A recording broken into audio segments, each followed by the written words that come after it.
ಸಮರ್ಥ್ ಆಸ್ಪತ್ರೆಯ 7ನೇ ವಾರ್ಷಿಕೋತ್ಸವ. ಡಾಕ್ಟರ್ ರವೀಂದ್ರ ಪಾಟೀಲ್ ಅವರ ಕಾರ್ಯ ಶ್ಲಾಘನೀಯ. ಚಿಂತಾಮಣಿರಾವ್ ಸಹಸ್ರಬುದ್ಧೆ. ಆಧುನಿಕತೆಯ ಭರಾಟೆಯಲ್ಲಿ ಸಮಾಜದಲ್ಲಿಯ ಘಟಕಗಳ ಮಧ್ಯದ ಸಂಬಂಧಗಳಲ್ಲಿ ಶ್ರದ್ಧೆ, ವಿಶ್ವಾಸ ಮರೆಯಾಗುತ್ತಿದೆ. ಅದಕ್ಕೆ ವೈದ್ಯ ಮತ್ತು ರೋಗಿಯ ಮಧ್ಯದ ಸಂಬಂಧವು ಹೊರತಾಗಿಲ್ಲ. ರೋಗಿಗೆ ವೈದ್ಯರ ಮೇಲೆ ವಿಶ್ವಾಸ ಮತ್ತು ಶ್ರದ್ಧೆ ಇದ್ದಾಗ ಮಾತ್ರ ಬೇಗ ಗುಣಮುಖರಾಗಲು ಸಾಧ್ಯವಾಗುತ್ತದೆ. ವೈದ್ಯರು ಕೂಡ ರೋಗಿಯನ್ನು ನಿಸ್ವಾರ್ಥದಿಂದ ಆರೈಕೆ ಮಾಡಬೇಕಾಗುತ್ತದೆ. ಆದರೆ ಇಂದು ವೈದ್ಯಕೀಯ ಕ್ಷೇತ್ರ ವ್ಯಾಪಾರೀಕರಣಗೊಂಡಿದೆ. ಇದರಿಂದಾಗಿ ರೋಗಿ ಮತ್ತು ವೈದ್ಯರ ಸಂಬಂಧವೂ ಕೂಡ ಮೊದಲಿನಂತೆ ಉಳಿದಿಲ್ಲ. ಇವೆಲ್ಲವುಗಳ ಮಧ್ಯೆ ಬೆರಳೆಣಿಕೆಯಷ್ಟು ವೈದ್ಯರು ನಿಸ್ವಾರ್ಥ ಸೇವೆ ಮಾಡುವುದರೊಂದಿಗೆ ವೈದ್ಯಕೀಯ ವೃತ್ತಿಯ ಪಾವಿತ್ರ್ಯತೆಯನ್ನ ಕಾಪಾಡಿಕೊಂಡಿದ್ದಾರೆ. ಅಂತವರಲ್ಲಿ ಬೀರಸ್ನ ಸಮರ್ಥ್ ಆಸ್ಪತ್ರೆಯ ಡಾಕ್ಟರ್ ರವೀಂದ್ರ ಪಾಟೀಲ್ ಒಬ್ಬರಾಗಿದ್ದಾರೆ ಎಂದು ಹಿರಿಯ ಪತ್ರಕರ್ತ ಚಿಂತಾಮಣಿರಾವ್ ಸಹಸ್ರಬುದ್ಧಿ ಅಭಿಮತ ವ್ಯಕ್ತಪಡಿಸಿದ್ದಾರೆ. ಅವರು ಬುಧವಾರ ದಿನಾಂಕ 30ರಂದು ಸಾಂಗ್ಲಿ ನಗರದ ಖರೆ ಕ್ಲಬ್ ಹೌಸ್ನಲ್ಲಿ ಮೀರಸ್ ಪಟ್ಟಣದ ಸಮರ್ಥ್ ನ್ಯೂರೋ ಮತ್ತು ಮಲ್ಟಿ ಸ್ಪೆಷಾಲಿಟಿ ಆಸ್ಪತ್ರೆಯ 7ನೇ ವಾರ್ಷಿಕೋತ್ಸವ ಸಮಾರಂಭದಲ್ಲಿ ಮುಖ್ಯ ಅತಿಥಿಗಳಾಗಿ ಭಾಗವಹಿಸಿ ಮಾತನಾಡುತ್ತಿದ್ದರು. ಕಳೆದ 7 ವರ್ಷಗಳ ಹಿಂದೆ ಬಾಡಿಗೆ ಕಟ್ಟಡದಲ್ಲಿ ಕೇವಲ ನ್ಯೂರೋ ಆಸ್ಪತ್ರೆಯಿಂದ ಪ್ರಾರಂಭಗೊಂಡ ಸಮರ್ಥ್ ಆಸ್ಪತ್ರೆಯು ಇಂದು 100 ಬೆಡ್ಗಳ ಸೂಪರ್ ಸ್ಪೆಷಾಲಿಟಿ ಆಸ್ಪತ್ರೆಯಾಗಿ ಹೊರಹೊಮ್ಮಿರುವುದಕ್ಕೆ ರೋಗಿಗಳು ಡಾಕ್ಟರ್ ರವೀಂದ್ರ ಪಾಟೀಲ್ ಅವರ ಮೇಲೆ ಇಟ್ಟಿರುವ ಶ್ರದ್ಧೆ ಮತ್ತು ನಂಬಿಕೆಗೆ ಸಾಕ್ಷಿಯಾಗಿದೆ. ಸಮರ್ಥ್ ಆಸ್ಪತ್ರೆಯು ಮುಂದೆ 1000 ಬೆಡ್ಗಳ ಆಸ್ಪತ್ರೆಯಾಗಿ ರೋಗಿಗಳ ಪಾಲಿಗೆ ವರದಾನವಾಗಲಿ ಎಂದು ಶುಭ ಕೋರಿದರು. परंतु आत गेला ती बायको स्वयंपाकघरात करत होती म्हणजे, आणि तिथे जाऊन त्याला तिला अगदी जवळजवळ ओरडून विचारलं, स्वयंपाक झालाय का? बायको म्हणली, मगाचपासून मी तुम्हाला सांगते स्वयंपाक झालाय, आत या म्हणून. म्हणजे गंमत बघा की ज्याला आपल्या बायकोला ऐकायला येत नव्हतं असं वाटत होतं, त्यालाच ऐकायला येत नव्हतं. अशी समाजाची आजची अवस्था आहे. कुणी कुणाला सांगायचं आणि कुणी कुणाला कळत नाही म्हणायचं, अशी आज परिस्थिती निर्माण झालेली आहे.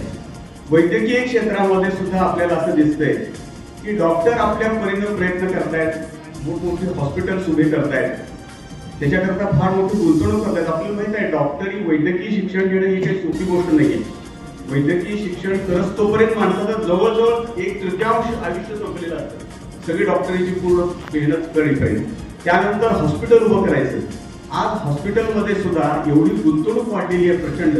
मला आठवते साधारण 20-25 वर्षापूर्वी कोटी रुपये लागायचे, 30-40 कोटी रुपये लागायचे एक साखर कारखाना उभा करायला, कोऑपरेटिव्ह सुद्धा. आज एक हॉस्पिटल उभं करायला तेवढे पैसे लागतात. अशी आज परिस्थिती आहे. इतकी गुंतवणूक वाढली, इतकी मशिनरी वाढली, एवढी यंत्रसामुग्री वाढलेली आहे. कारण वेगवेगळे विकार पण वाढत आहेत, विकारांमध्ये गुंतागुंत पण वाढते, आणि मग डॉक्टर ह्या सगळ्याच्या गुंतवणूक करायची, स्वतःची गुंतवणूक करायची, स्वतः सगळं आयुष्य निम्म 1/3 पर्यंत घालायचं आणि मग हॉस्पिटल उभं करायचं. आणि त्यानंतर त्यांना जे वेगवेगळे अनुभव येतात त्यामुळं डॉक्टरांच्या धीर खचतोय. अनेक वेळेला मला असं दिसतंय की काही डॉक्टरांचा अक्षरशः धीर खचून गेलेला आहे. कशाला या भानगडीत आपण पडायचं? मग त्यावेळी आपण कुठेतरी नोकरी करावी, कुठल्या तरी एखाद्या मोठ्या हॉस्पिटलमध्ये, मोठी चेन असते हॉस्पिटलची, आणि त्या चेनमध्ये कुठेतरी काम करावं, बस पगार मिळतोय चांगला, 2-3 लाख रुपये मिळाले, बस झालं, असं म्हणण्याची आता डॉक्टरांच्या वरती वेळ यायला लागली आहे. की काय यायला लागली आहे याचा सगळ्यांनीच विचार करण्याची गरज आहे. त्याच्यामध्ये आमच्यासारखे पत्रकार पण आहेत, समाजातले धुरीण आहेत, राजकारणी गोष्ट आहे. एक भाषण तयार करत होतो व्हिडिओवरती, आणि सांगलीत लोकमान्य आले, त्यानिमित्ताने मी भाषण केले. परवा दिवशी लोकमान्यांची पुण्यतिथी आहे, 1 ऑगस्टला असते त्यांची पुण्यतिथी. 1 ऑगस्ट 1920ला लोकमान्यांचं निधन झालं. आपल्याला माहित आहे स्वराज्यासाठी, स्वराज्य हा माझा जन्मसिद्ध हक्क आहे असं लोकमान्य टिळक म्हणायचे. तर त्यांना एके दिवशी एका त्यांच्या सहकार्याने विचारलं असं की त्यांना लोकमान्य टिळक त्यांना टिळक महाराज पण म्हणायचे, टिळक दादा पण म्हणायचे अनेक लोक त्यांना. महाराज म्हणले, समजा आपल्याला स्वराज्य मिळालं, तुम्ही म्हणताय तसं आता स्वराज्य जवळ आले वगैरे, समजा आपल्याला स्वराज्य मिळालं तर तुम्ही कोणतं पद घ्याल सरकारमध्ये? तुम्ही मुख्य प्रधान व्हाल का तुम्ही मुख्य दिवाण व्हाल? त्यावेळेची पदं होती ती सगळी. का तुम्ही परराष्ट्र मंत्री व्हाल? लोकमान्यांनी दिलेलं उत्तर फार भारी उत्तर आहे, वेगळं उत्तर आहे. ते म्हणले की मला राजकारणामध्ये रस नाही. जेव्हा स्वराज्य ಅತಿಥಿಗಳಾಗಿ ಆಗಮಿಸಿದ್ದ ಎಸಿಪಿ ಸಂದೀಪ್ ಶಿಂದೆ, ಉದ್ಯೋಗಪತಿ ಸುಶೀಲ್ ಹಡ್ದಾರೆ, ಸಲಕರೆ ಗ್ರಾಮ ಪಂಚಾಯತ್ ಅಧ್ಯಕ್ಷ ತಾನಾಜಿ ಪಾಟೀಲ್ ಮಾತನಾಡಿ, ಸಮರ್ಥ್ ಆಸ್ಪತ್ರೆಯಲ್ಲಿ ದಾಖಲಾಗುವ ರೋಗಿಗಳ ಪೈಕಿ 58% ರೋಗಿಗಳು ಗುಣಮುಖರಾಗುವ ಜೊತೆಗೆ ಪುನರ್ಜನ್ಮ ಪಡೆದುಕೊಂಡಿದ್ದಾರೆಂದರೆ ಅದು ಅಲ್ಲಿಯ ವೈದ್ಯರ ಕರ್ತವ್ಯ ಪ್ರಜ್ಞೆಯ ಸಾಕ್ಷಿಯಾಗಿದೆ. ಸಮರ್ಥ್ ಆಸ್ಪತ್ರೆ ರೋಗಿಗಳ ಸೇವೆಯಲ್ಲಿ ಹೀಗೆಯೇ ಮುಂದುವರಿಯಲಿ ಎಂದು ಹಾರೈಸಿದರು. मी टायपिंग करून काही मुद्दे घेतले, आपल्याकडून काही चुकलं नाही पाहिजे आणि दुधानंतर मठ्ठा व्हायला नको याची जबाबदारी आता मी घेतलेली आहे.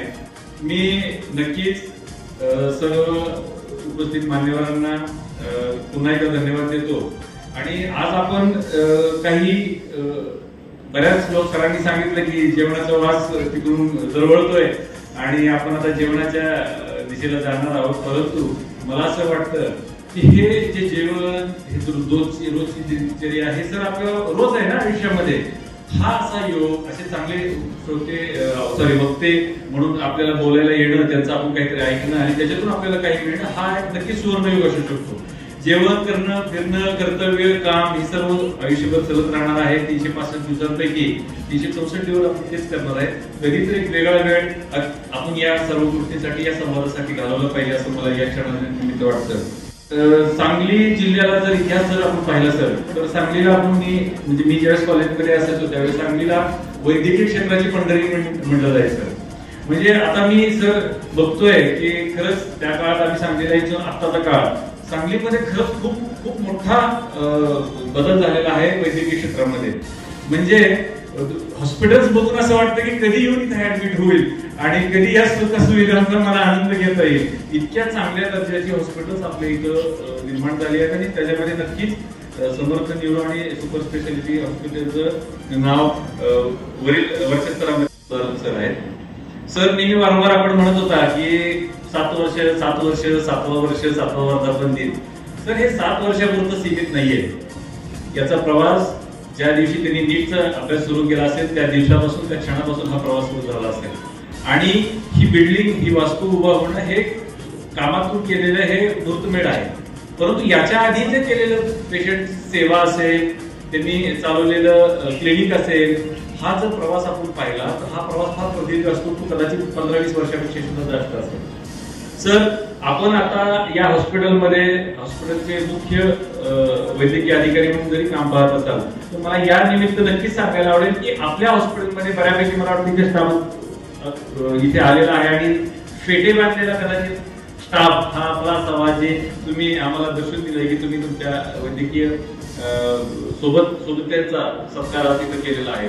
सर मला असं वाटतं की आपण डॉक्टरनी गेले 7 वर्ष केलेलं आहे आणि त्यामुळे त्यांची लोकप्रियता सांगली जिल्हा असेल, कर्नाटक असेल, कोकण विभाग असेल, या सर्व सोलापूर जिल्हा असेल, आजूबाजूचे जिल्हे असतील, या सर्व जिल्ह्यामध्ये आणि भागामध्ये त्यांचं नाव झालेलं आहे. डॉक्टरनी ज्या पद्धतीने सांगितले की हा वटवृक्ष आज फांद्या फोपावत आहे. नक्कीच आज जे 100 बेडचं जे हॉस्पिटल आहे ते येत्या 5 वर्षाच्या छत्रपती साहेब नक्की त्याची एक दुसरी एखादी शाखा निर्माण होऊन 200 बेडचं एक मल्टी स्पेशालिटी हॉस्पिटल उभं राहील. आणि तेवढी ताकद माननीय रवींद्र पाटील सरांच्या मध्ये आहे. एवढेच मी त्यांना या निमित्तानं शुभेच्छा देतो. तसेच स्नेहबंधच्या बाबतीत बोलणं फार महत्वाचं आहे. स्नेहबंध ही संस्था गेले 5 ते 7 वर्ष सह्याद्रीनगर परिसरामध्ये ते काम करते. लागायचं एकमेव प्रभू हॉस्पिटल तिथं होतं. परंतु 7 वर्षापूर्वी समर्थ न्यूरोची स्थापना सांगलीमध्ये झाली आणि बऱ्याचशा सांगली जिल्ह्यातील क्रिटिकल रुग्णांना इतर जीवदान मिळालं. आणि खरोखर न्यूरोसर्जन म्हणजे मी नेहमी म्हणत असतो, न्यूरोसर्जन म्हणजे एक देवच असतो, परमेश्वरच असतो. आणि सरांचं जे सातत्य आहे त्याच्या पाठीमागे त्यांचे कुटुंबीय असतील, त्यांचे आई वडील असतील, त्यांचे सासरे असतील, सासू सासरे असतील किंवा त्यांचे मेमणे आता इथे बसलेले आहेत तिथून दादा, हे सर्वजण त्यांच्या पाठीशी ठामपणे उभे आहेत. आम्ही सर्व मित्रमंडळी त्यांच्या पाठीशी असतो. परंतु ज्या ताकदीनं सर सेवा देतात, बाकीच्या हॉस्पिटलचं जर शिंदे साहेब किंवा सहस्त्रबुद्धे साहेब आपण बघितलं तर पैसा समोर ठेवल्याशिवाय कुठलीही ट्रीटमेंट मिळत नाही. पण आपल्या जिल्ह्यातलं एकमेव हॉस्पिटल असं आहे की पेशंट हॉस्पिटलमध्ये आल्यानंतर पैसा हा कधीच विचारला गेला नाही. पहिल्यांदा त्याच्यावर ट्रीटमेंट केली जाते आणि त्यानंतर 2-4 दिवस गेल्यानंतर मग त्या पेशंटच्या बाबतीत बाबा काय त्याचे जे काय फी असतील काय असतील सांगितल्या जातात. आणि हे खरंच त्यांचे जे हॉस्पिटलमध्ये त्यांना सहाय्य करत असलेले जे डॉक्टरची टीम आहे आणि खरंच हे खरं आहे की ज्यांच्याकडं सक्षम व्यवस्थापन व कर्मचारी वर्ग असतो किंवा टीम असते तोच हॉस्पिटल असो किंवा उद्योजक असो तीच खरी श्रीमंती असते.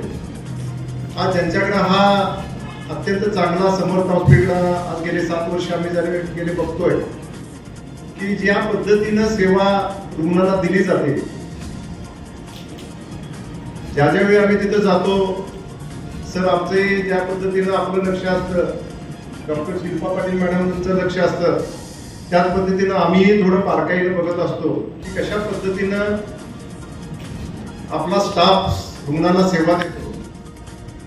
7 वर्षाच्या पूर्वीचा जर का सहस्त्रबुद्धे साहेब आपण बघितलं असलं तर आम्हाला त्या ठिकाणी जावं लागतं, नातं जपावं लागतं. आणि हे जपत असताना आम्ही काही पेशंटच्याकडे गेलो आणि बघितलं काय झालं काय नाही, मग कुठं मला असा अपघात झाला, मला अमुक ज्या ठिकाणी ऍडमिट केलं. एखादा मित्र म्हणतो तिकडे कशाला गेला, संपर्कमध्ये गेला असताना तर कमी खर्चामध्ये आणि चांगल्या पद्धतीने तुला त्या ठिकाणी सुविधा झाल्या त्या, असं ज्यावेळेस मला ऐकलं जातं त्यावेळेस खरोखरच आम्हाला अभिमान वाटतो की समर्थ न्यूरोलॉजिकल कुठंतरी लोकांच्या मनामध्ये या ठिकाणी घर करून राहिलेलं आहे. आणि एक चांगल्या पद्धतीच्या भावना खरोखरच सर मी काय तुमचं कौतुक फक्त अशाचा भाग नाही किंवा मी तुमच्याकडे काही 2 पैसे बिल कमी करा म्हणून येणार नाही.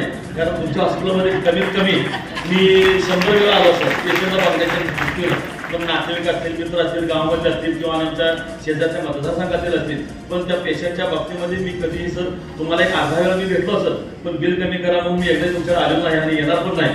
त्यामुळं कारण त्याचं कारण असं आहे की काही डॉक्टर लोक मला कुठल्या डॉक्टरांच्या काय बोलायचं नाही, मेवा घेतल्याशिवाय सेवा देत नाहीत. पण तुमचं उलट आहे, सेवा करतात मग मेवा मागतात. त्यामुळे आम्हाला तुमच्याकडे येण्याचं काय फारसा योग येत नाही. जास्त वेळ न घेता पुन्हा एकदा आम्ही या हॉस्पिटलला मनापासून शुभेच्छा देतो.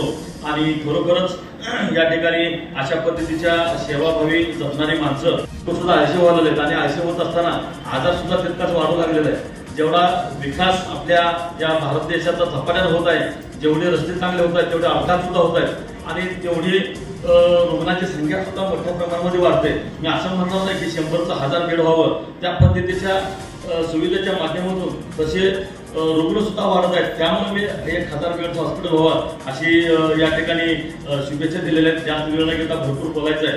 किंवा चिंतामणी सहस्त्रबुद्धे साहेबांच्या नंतर मी बोललो म्हणजे दूध पिल्यानंतर चहा पिल्याचा प्रकार होईल, त्यामुळे मी जास्त वेळ काही घेणार नाही. पुन्हा एकदा समर्थ न्यूरोलॉजिकल हॉस्पिटलला मी मनापासून या ठिकाणी शुभेच्छा देतो. आणि सर मला मी गेली 25 वर्ष सलगर गावामध्ये सरपंच म्हणून कामकाज करत असताना पंचायत समिती सभापती जिल्हा सदस्य म्हणून कामकाज करत असताना म्हणून बघितलं जातं. आणि अशा डॉक्टर आहेत म्हणून आपलं या ठिकाणी आरोग्य चांगल्या पद्धतीचं आहे किंबहुना आपण 4 दिवस जास्त जगतो अशा पद्धतीची भावना या ठिकाणी डॉक्टरांच्या बाबतीमध्ये आपण बघतो. आणि खरोखरच समर्थ न्यूरोलॉजी हॉस्पिटल हे जे मल्टी हॉस्पिटल झालेलं आहे आणि 7 वर्षापूर्वी ज्याचं रोपटं लावलं त्याचा आज या ठिकाणी वटवृक्ष झालेला आहे.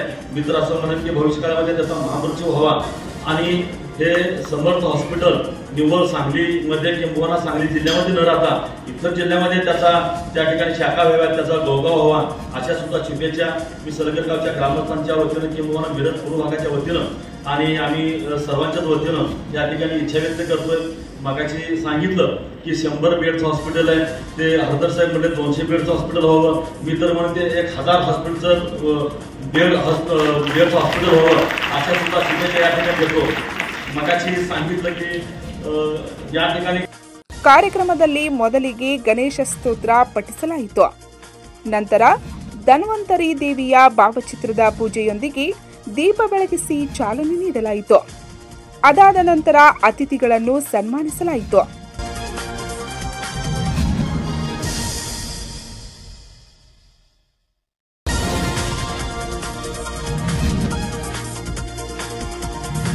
ಇದೇ ವೇಳೆ ಸಮರ್ಥ್ ಆಸ್ಪತ್ರೆಯಿಂದ ಕೊಡಮಾಡುವ ಸಮರ್ಥ್ ಸಾಂಗ್ಲಿಕರ್ ಪುರಸ್ಕಾರವನ್ನು ಈ ವರ್ಷ ಸ್ನೇಹಬಂಧು ಚಾರಿಟೇಬಲ್ ಟ್ರಸ್ಟ್ನ ಸಂಸ್ಥಾಪಕ ಅಧ್ಯಕ್ಷ ನೀನಾ ಜೋಶಿ ಇವರಿಗೆ ನೀಡಿ ಗೌರವಿಸಲಾಯಿತು.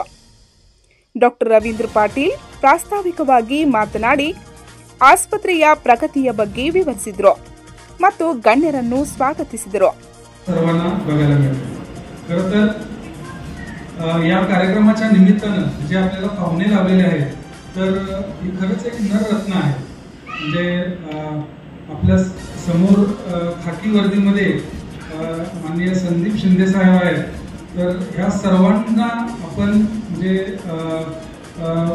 अगोदरपासून ओळखतोच, पण खास करून माझा आणि त्यांचा संपर्क ज्यावेळी ते महात्मा गांधी पोलीस चौकीमध्ये आले तर त्यावेळी आमचा आणि त्यांचा वारंवार संपर्क येतो. कारण बरेचसे अपघाताचे रुग्ण, क्रिटिकल रुग्ण, बऱ्याच वेळा काही अगदी मारामारी झालेले रुग्ण वगैरे, तर असे जे काही रुग्ण येतात हॉस्पिटलमध्ये तर या रुग्णांना ह्यांच्या संदर्भात जे काही आम्हाला पोलीस सेवा लागते तर त्यामध्ये महात्मा गांधी पोलीस चौकी असेल, त्यांचा स्टाफ असेल आणि स्वतः साहेब असतील त्यांचं नेहमीच आम्हाला सहकार्य लाभत आलेलं आहे. या रुग्णांचे नातेवाईक आनंदी असतात. विशेष झुंज सुरू आहे. तर अशा नातेवाईकांची मात्र मनस्थिती ही थोडीशी निराशेची असते. तर त्यामुळं त्यांच्या भावनांना कुठेही ठेस पोहोचू नये म्हणून हा कार्यक्रम आज आपण हॉस्पिटलच्या प्रिमासीच्या बाहेर घेतो. ही जी ओळख आहे ही गेल्या 7 वर्षापासून आपण 7 वर्षापासून या हॉस्पिटलवर आम्हा सर्वांवर अशी साथ देत आलेला आहात. तुमचे सगळ्यांचे आशीर्वाद आम्हाला मिळालेले आहेत म्हणूनच आम्ही इथपर्यंत पोहोचू शकलो आहोत. अधिकाधिक रुग्णांना सेवा देऊ शकलो आहोत.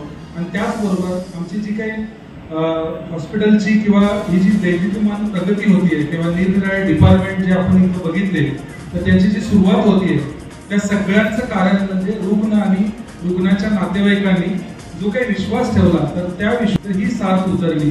त्या टीमनी त्याचा विश्वास संपादन केला आणि म्हणूनच हे जे काही वैभवशाली.